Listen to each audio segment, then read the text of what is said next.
All right, I'm just kind of. It's really early. I have about an hour till work actually starts. I have about 15, 20 minutes until the place I'm going to get breakfast opens. It's Subway. That's not an endorsement of Subway. That's really an indictment of the complete lack of choice of the area. Because it's either that or Afghan food, which, if you've ever had in the morning, is not a great idea. This is kind of just a killing time video. I'm talking about the Paige VanZant versus Waterson card, also had, or Paige and Sage, as it's being kind of dubbed a little bit, and about how kind of really wrong it went for the UFC in terms of marketing, and how I'm kind of happy about it. And a lot of people are going to be kind of hurt by that. It's like, why would you not want what's best for the UFC? I've always said I want what's best for the sport and fighters, and what's best for the UFC doesn't necessarily run par with that. So, anyways, let's get on with this. In the main event, we had Michelle Waterson submit Paige VanZant. Well, it didn't submit. She didn't technically tap. She went out, although people are suspecting that she didn't actually go out, and this was kind of like the super marketing play in a sense that, she had to make herself look so tough that she wouldn't tap, so that she faked going out so she wouldn't have to tap and all that. I give that no real credibility, but I mean, if you want to, go ahead. The matchup was kind of an indictment, really, on VanZant's ability to game plan. She went out there with a game plan that really suited Waterson, like really, really well. And didn't, kind of showed again what she kind of showed against Beck Rollins, which is she's at the wrong camp. This is not me even, crapping on alpha male, but, you look at the type of fighter that VanZant seems to want to be. And it's kind of like a alpha male during the Dwayne Ludwig phase, maybe. But with Ludwig not there, that phase is over. It's not going to happen. Like what she was before, the kind of swarming, scrambling, high energy, high physicality style fighter, which really had brought her to the dance, so to speak. Along with, of course, her looks and her appeal on a marketing level, was perfect for alpha male. But this kind of way she's doing it, you can hear the corner saying, "Don't do that," etc. Like the Beck Rollins fight was a great example of it. If she wants to keep fighting like that, I think she needs to find the coaching that's going to facilitate that. And it caused her to lose this fight to Michelle Waterson, a fight that was quite winnable, and a lot of the reasons I pick VanZant really still do apply if they ever do a rematch. She's talking about taking some time off, pursuing some other opportunities. People are giving her a lot of flack for that in terms of you have to be 100% focused on the fight game. I'm not really a big co-signer of that, in the sense that you can pursue other opportunities while being in the fight game. It just has to be, when you're preparing for a fight, you have to be 100% in on the fight game. I don't think, your life has to be entirely revolve around it. It hasn't gone well taking, acting roles and so on historically, although Tyron Woodley seems to be doing pretty well with it. We'll see how Conor McGregor does with his Game of Thrones spot, etc. But, you can do other things. Paige VanZant had success, despite, doing the Dancing with the Stars thing. Do I believe she's in this for a long haul? No. And in the current climate, I think that's a good thing, in a way, for a fighter. Because I don't think there's, Dana White even said, this is not a long-term career. If your company is saying that, then you can't really complain when, or the promotion that you support is saying that, you can't really complain when fighters take it to heart and think about, not closing other pathways and investigating other options to make money. That's kind of it. Where does Waterson go from here? I hope they push her a little bit, because, there's a lot there that is marketable about Waterson, and it was kind of weird that they really ignored her throughout the entire prep for this fight, which I think was a big mistake, because... And the same applies to, the Sage Northcutt fight and even the Uriah Faber fight, is that if you don't... I understand that people are brought in to lose, effectively. The UFC wanted Paige VanZant to win this fight.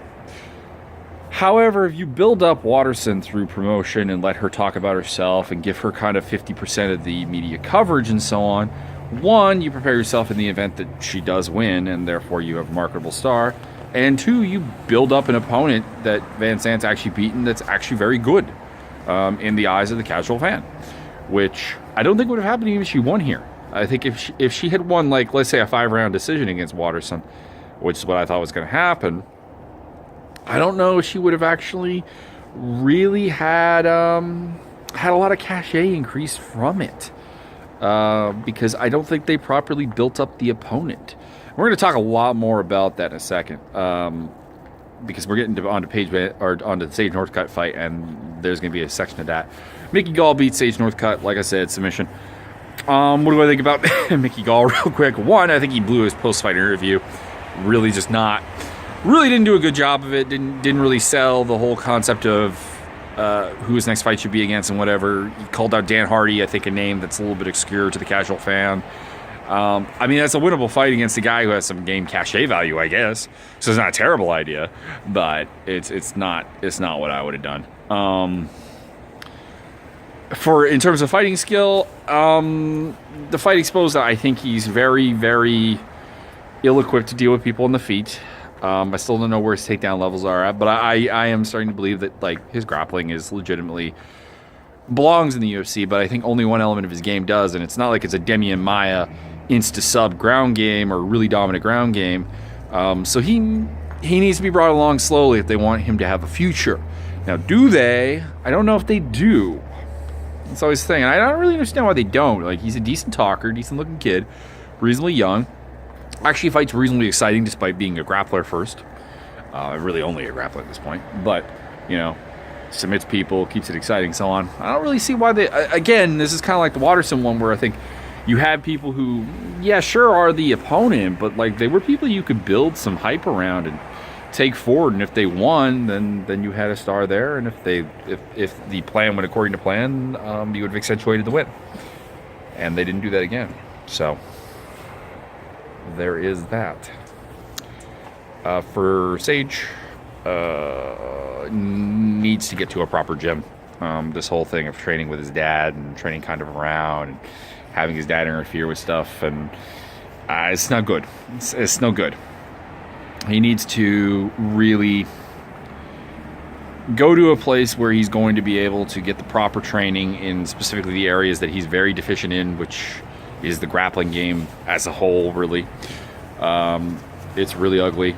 And the UFC's going to have a hard time matchmaking him because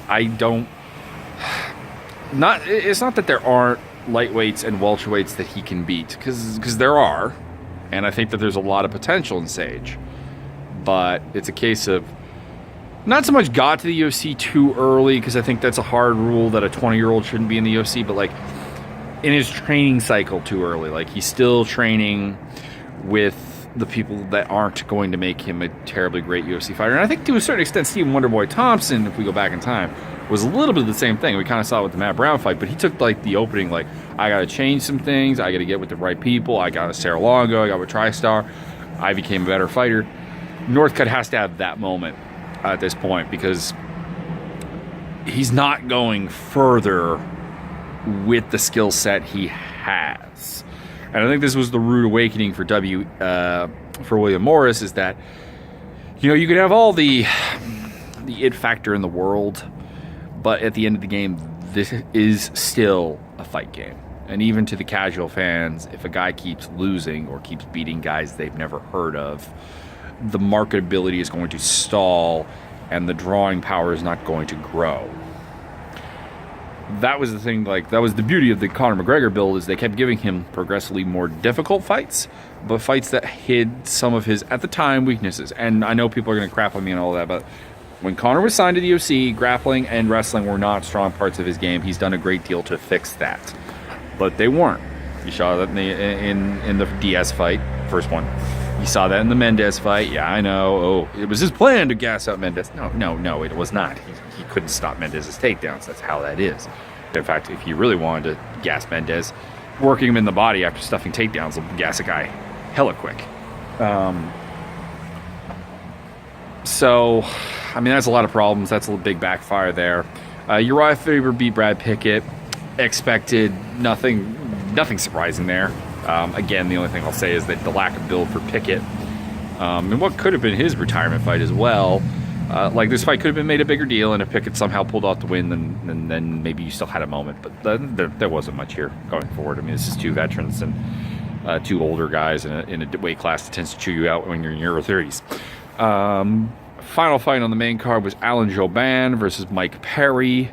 This one I thought was a bad fight from a marketing standpoint because Perry was not going to win this fight.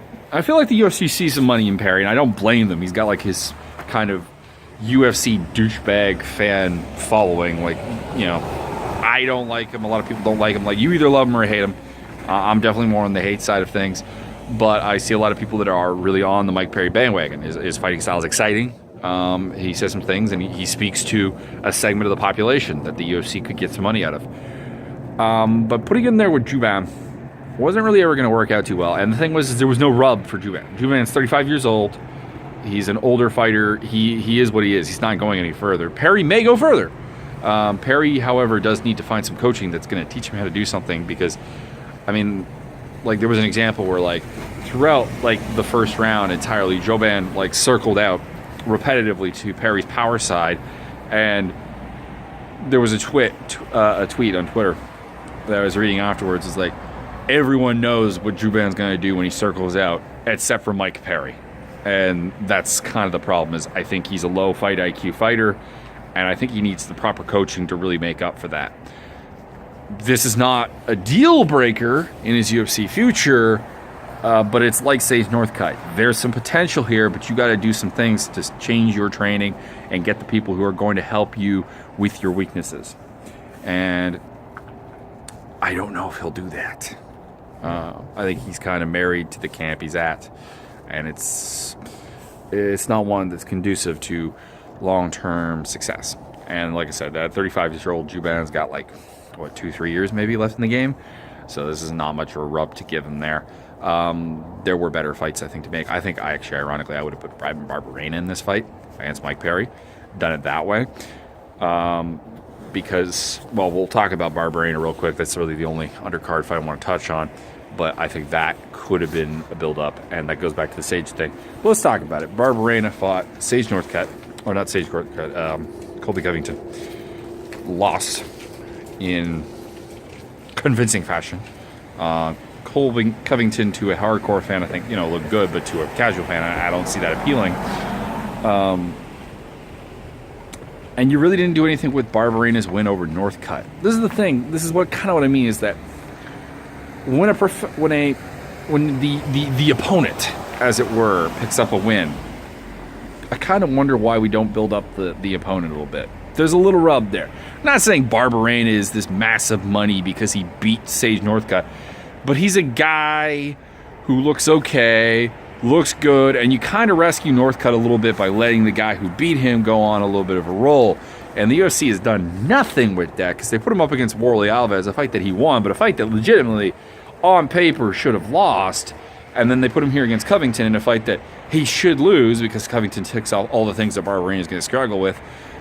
You could have done just so much more with this. Like, the marketing of the UFC is so narrow. I don't want to say it's not short-sighted, but it's narrow. It's like, this is going to happen, and like it's the same with the Cyborg thing in the 145 division, where I think like they're hoping for like a holy grail where Rousey beats Nunes and Holm beats Duramadine. We get that big second fight for a super champion versus champion, and it's big, massive money, but we completely short-circuited any real opportunities we have.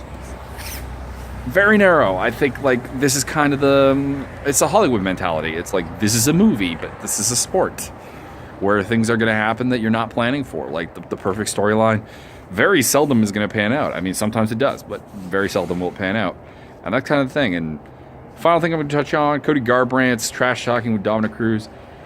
It's not the language I have a problem with, because I mean, it's stupid that you have to mute the whole thing almost entirely. It's like a wasted thing. It's like, oh, he's swearing.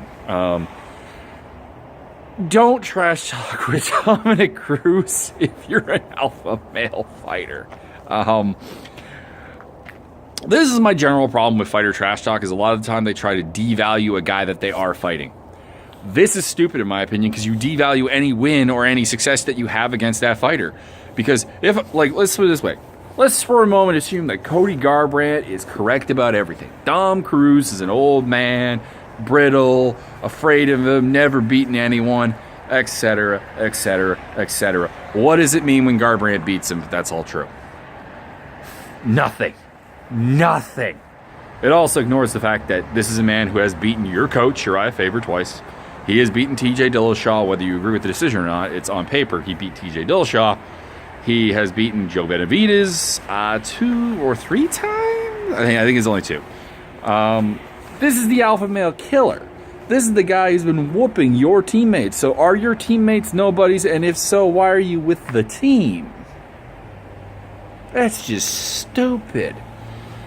Don't get me wrong, trash talk can elevate you. People eat up trash talk, and I generally don't like it, period. But, like, there's a trash talk I like.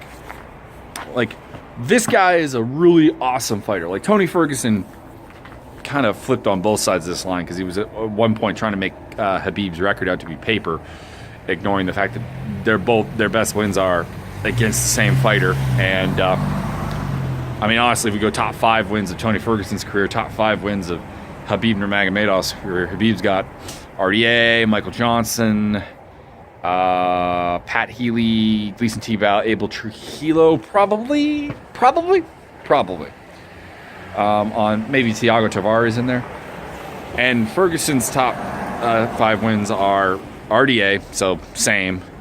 Edson Barboza, Josh Punk Thompson, and then Gleason Tebow and Abel Trujillo, who are on the same list for almost pretty much in the same spot for Khabib. So, I mean, don't get me wrong, I think Ferguson's got the better wins, but, like, to say that, like, it's a padded record for Khabib, ignoring that a lot of your wins are over the same guys, is pretty stupid. But at other times, he's doing the right thing. He's talking about how good Khabib is at things. He's just talking about how much better he is at those same things. That's fine. That's trash talk. That's building a fight. I'm enjoying that. You can talk about the guy as a person. You can talk about this. But this whole idea of, like, trying to make out a guy that you have a fight booked against look like a bum is stupid, because then you beat a bum. What's that do for you?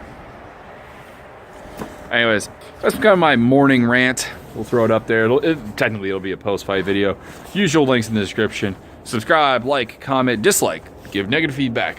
Whatever it is you want to do it. And enjoy yourselves. And I'll probably see you after work for the next card predictions. Which is it the Rousey Nunes card? Is that where we are? I think that's where we are.